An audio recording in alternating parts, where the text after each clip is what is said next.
Welcome to the Irish Farmers Journal Weekly Podcast. Hello and welcome to this week's podcast. I'm Hannah Quinn Mulligan. Coming up on this week's show. I thought I was dying at this stage because everything was starting to fade away, and I asked myself, lying in the muck, where am I going to? Where's my destination? What's happening here? With 24 farm-related deaths this year, will farm safety improve in 2018? A New Year's resolution that I'm going to do is I'm going to measure grass on my farm and, of course, become very skinny. What about you? Have you got any New Year's resolutions you're going to stick to? I actually don't believe in New Year's resolutions, Hannah. Plus, Anna O'Donoghue and I discuss what's coming up in the new year. But first, the Shelton Abbey prison is one of the few open prisons in Ireland, and as part of their rehabilitation programme for inmates, they run a 10-acre farm and raise Frisian heifers from 6 weeks old to 2 years of age for the charity Bóthar, which are then sent to help families in Africa. I went to Shelton Abbey prison in Wicklow and met the farm manager and one of the inmates involved in rearing the heifers. My name is Thomas Gregan. My role is a farm manager, or the technical term is industrial supervisor. We're on the farm here in Shelton Abbey. Shelton Abbey is an open prison in Arthur, County Wicklow, and we have a farm, and that's where we're standing at the moment. We're in the shed here with some Bóthar livestock. And it's in a beautiful location. I said I was driving down and I could see the sea glimmering in the distance. Yes. Coming down here, it's very secluded. There were pheasants popping out along the road, and we have... four Frisian heifers in front of us here in a shed on the farm. And they look very content, I have to say. And just for people who wouldn't know, what do Bóthar do and why are the heifers here? If I go back to the very start, the project started in 2008, and we had some land here, grassland that wasn't really being utilised properly. So I was just wondering, was there anything that we could do in conjunction with Bóthar as regards livestock? So I wrote a letter to the CEO at the time, who was Peter Ireton, and he came up soon after he received the letter to see what facilities we had and things like that. So he was more than happy. We started with goats. He gave us 40 goats for the summer. Each year there's a shipment of goats and they have to go into quarantine before they're exported. And then just to develop the project further, they suggested, what about if they gave us calves and we would rear them up to in calf heifer stage. The way the process is, they put an advertisement in papers shortly after Christmas looking for Irish dairy farmers to donate an Irish heifer calf up to 6 weeks old. That's going to be sent to Shelton Abbey prison. That's going to be reared by inmates and then exported to Rwanda or wherever Bóthar see fit. So then from then to February onwards, we start getting our delivery of calves, and they're reared on outer milk.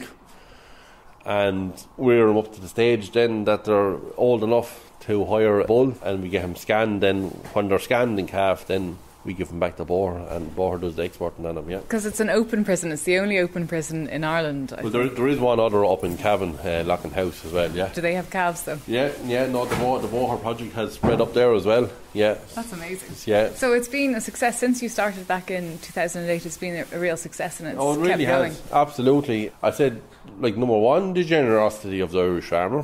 When you give away a 6 week old calf, I know it can go two ways. It can go very well, or it could go disastrously wrong.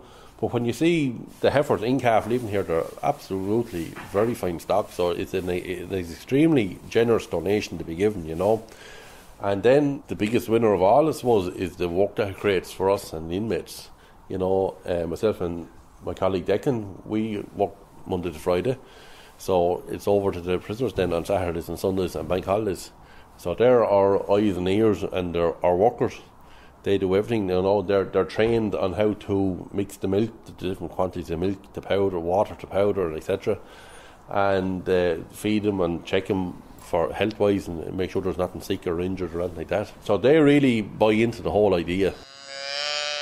You're here on Shelton Abbey prisons. You're here for a reason, clearly. Unfortunately. We won't pry too much.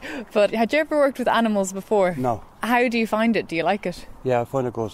I enjoy it now with the down here, because you're from the city. You don't see much of this in the city, only dogs and cats in the city. And especially down on this farm, Hannah, because Aunt me do, it's for a good cause. When we get them young down here, we bring them up and they go to Rwanda. The same with the goats. We fatten them up and they go off to help families in Rwanda, so it's not really... I do enjoy down here. Do you get a good sense out of it then, a good feeling out of it? Yeah, I get good. It helps me through my day down here, because it gets you out of the grounds. And then you know you're doing good. So It's a lot of responsibility. I'm from a farm myself and I can find, weekend work and stuff like that. I mean, I enjoy it, but it is time consuming and you do have to mind them. And you've got calves from a very young age, from 6 weeks old right up until they're 2 years old. So you see the whole process of them going in calf and everything. When we get the same down here, you seen the way we're allowed to rub down cows. My force now I couldn't do that. They wouldn't come near us. You just get used to the same face feeding them. Like we come up the weekends and all, and we look after them, like the animals up here. So. And actually, when you came down to see the heifers, the other lads, the 2 farm managers, had been with us the whole time. But it was actually you were the first one down that the heifer came up to looking for a scratch. To get used to it. I go up to them every day now. I say hello, girls, and the whole lot of them come to the gate, and I just rub them.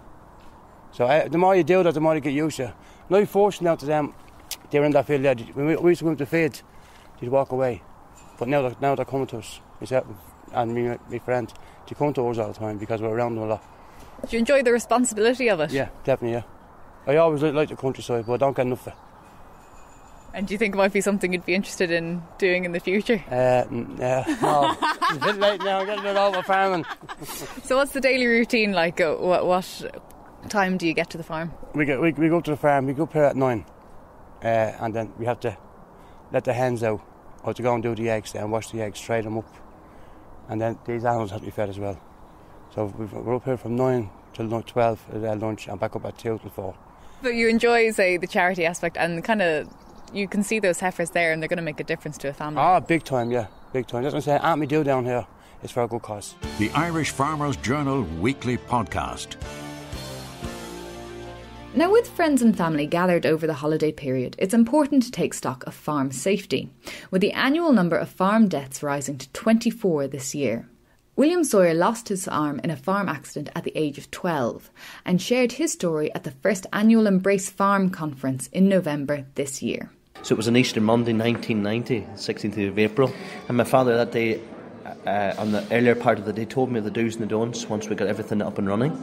And one of the things was not to go near any moving parts, PDU shafts. Is this your first time spreading slurry? No, but that particular day, it always went through this rigmarole of farm safety type of thing. Just be careful. But you were 12 years old, so you were aficionado almost of spreading slurry. But then again, I was doing this every day. If I wasn't spreading slurry, I was spreading fertiliser.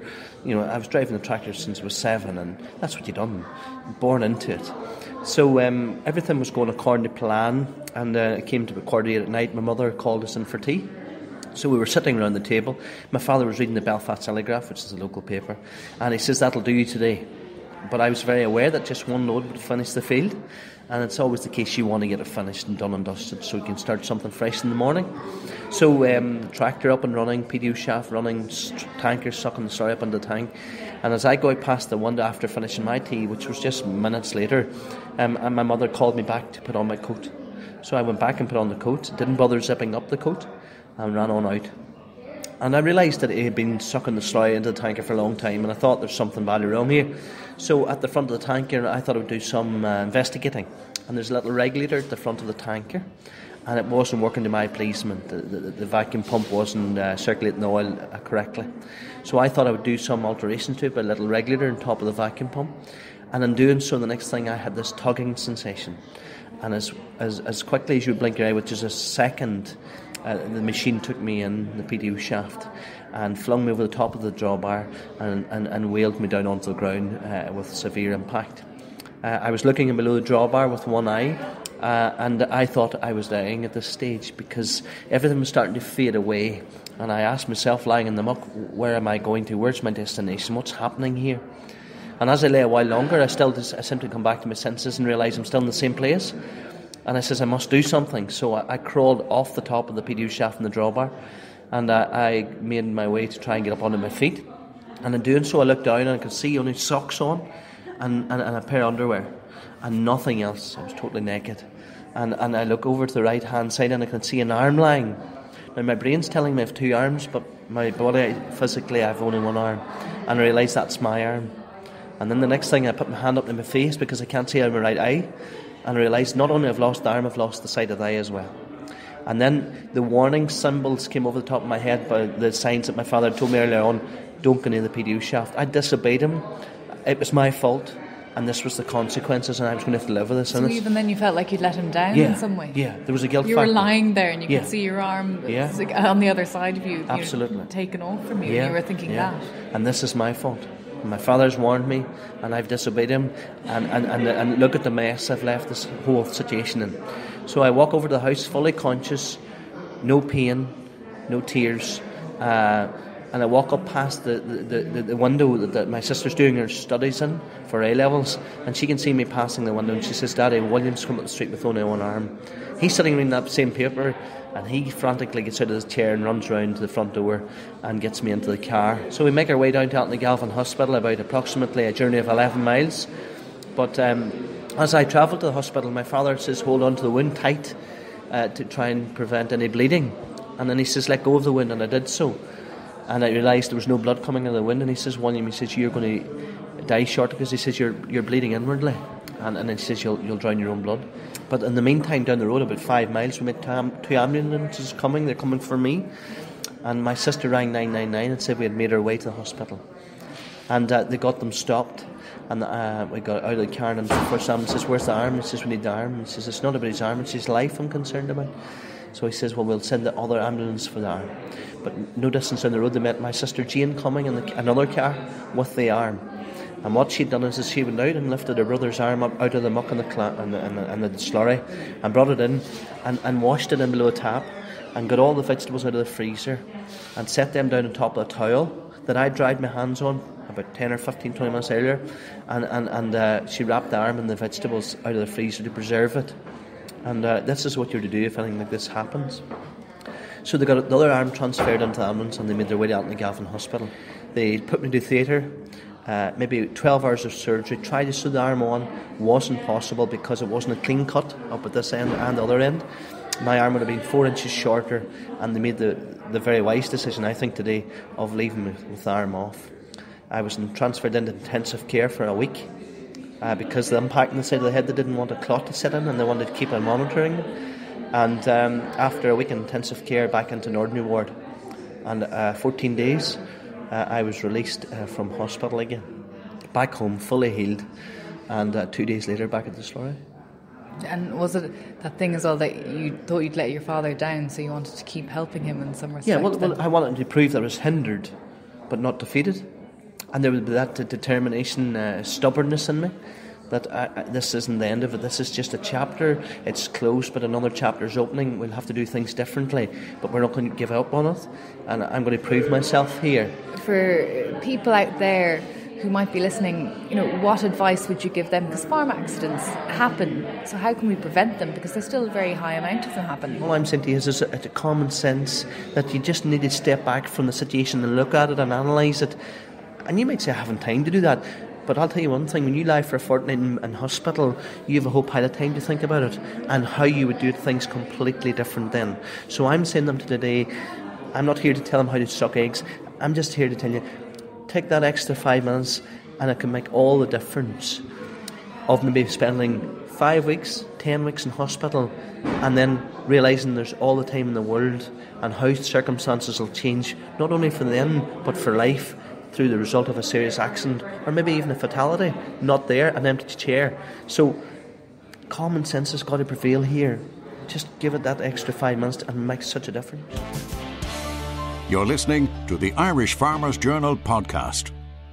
Now, we might only represent 12% of farm owners in Ireland, but the women in agriculture movement has gone from strength to strength this year, with 3 out of 4 provinces starting their own groups to encourage and promote the image of female farmers in their rural communities.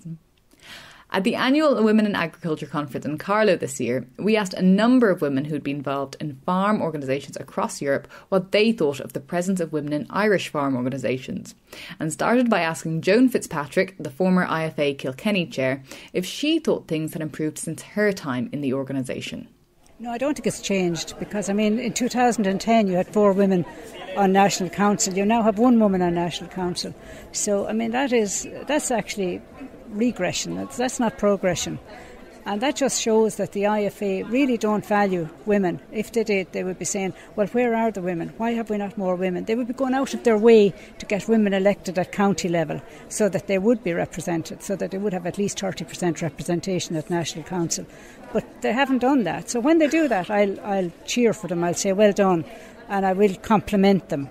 Joe Healy, in the middle of the conference, was put under pressure by Matt Dempsey, the chair of the panel discussion, and he did say that they were implementing a procedure, if you like, to try and get more women involved. I mean, would you put any weight behind that, or do you want to wait to see the results? I'm very disappointed with that, because what he said was he was setting up another committee. Another committee to do what? To tell us that we need more women representation in the IFA? We don't need another committee to do that. We need something positive to happen, whereby next year they're going to say, well, we're going to have 30% women at National Council. I would believe it then when I'll see it. But until that happens, I suppose I'm a bit sceptical. My name is Helena Johnson, and I'm the former president of the Federation of Swedish Farmers. What did you think of the conference here today? I mean, there's a lot of women present, and yet what we've discovered is that there's only one woman out of 53 council members on the Irish Farm Association Council Board. So what did you feel about that in 2017? It's so clear that it's a lot of good ideas, engagement, and human beings who can contribute in so many ways in this room. And they strongly feel that they can't do that. They don't get the same chance as men do. And I think that's a big loss for them and a big loss for the organisation. I mean, what percentage of women do you have in Sweden at the moment in the farm organisation? Member-like, it's 40-60. When it comes to elected posts, 30-70. It's still better than here. And what do women bring to the table then? They also traditionally have more responsibility for family, but they are extremely good at consumer questions, environmental questions, economics, and you can really get so much more out of a board with both men and women. David McWilliams, he was saying that the elite and in the elite in the society is thinking too much alike, and I totally agree with him. And bringing more women into the room is very good for having a more broader perspective. So what do you think farm organisations, because it's not just the IFA, it's other farm organisations in Ireland as well that don't have any female representation, what can they do to get more women on board? At this stage, I say it's a leadership question. The leaders of the organisation, they can't just say they want more women. They have to do something. I don't think you should put up quotas, but I think you should have a clear target that you want more women, and you should specify it in percentage or in numbers and put a year so you really can follow your target and get it done.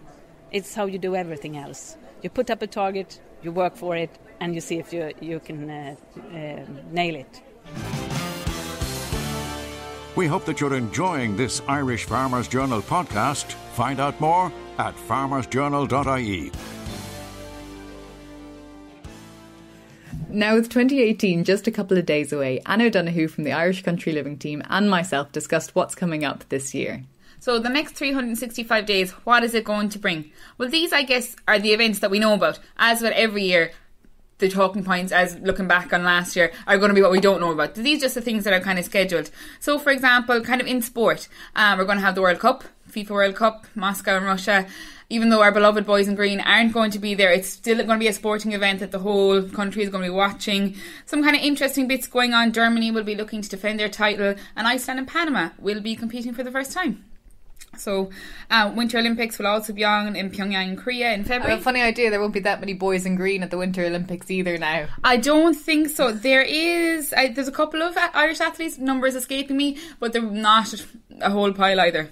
Although we did have some snow recently, so if we get some more, you never know. You never know. We could be sending a full team, 20, 30 people, if the snow keeps up.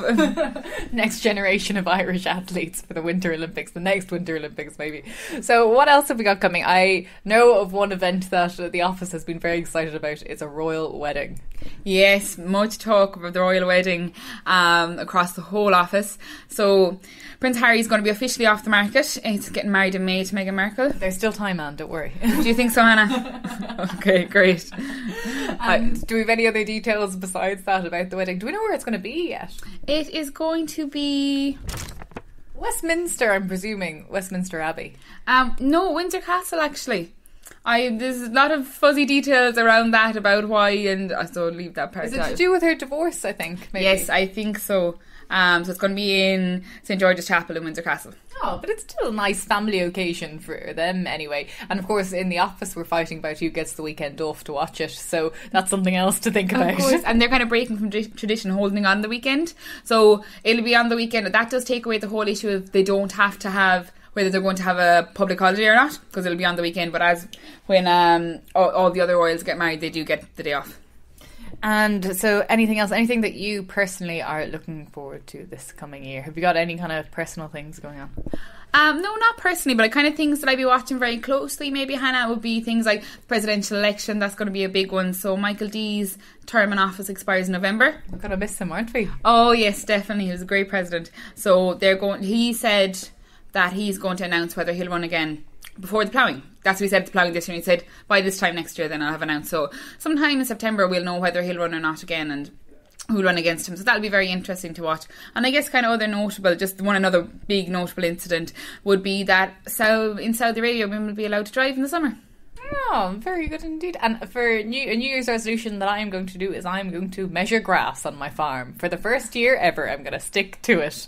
And, of course, become very skinny. But and start running. What about you? Have you got any New Year's resolutions you're going to stick to? I actually don't believe in New Year's resolutions, Hannah. Do you believe? I've had so many faddy exercise regimes and diets that I'm okay as I am. I just kind of muddle away. Well, for the people listening back home, they have a couple of days left to decide if they're going to go with me and pick some resolutions or go with you and take the wild route instead. Anne O'Donoghue there. And that's it for this week. Don't forget you can follow us on Facebook, Twitter or Snapchat and keep up to date with all the farm news on our Farmers Journal app.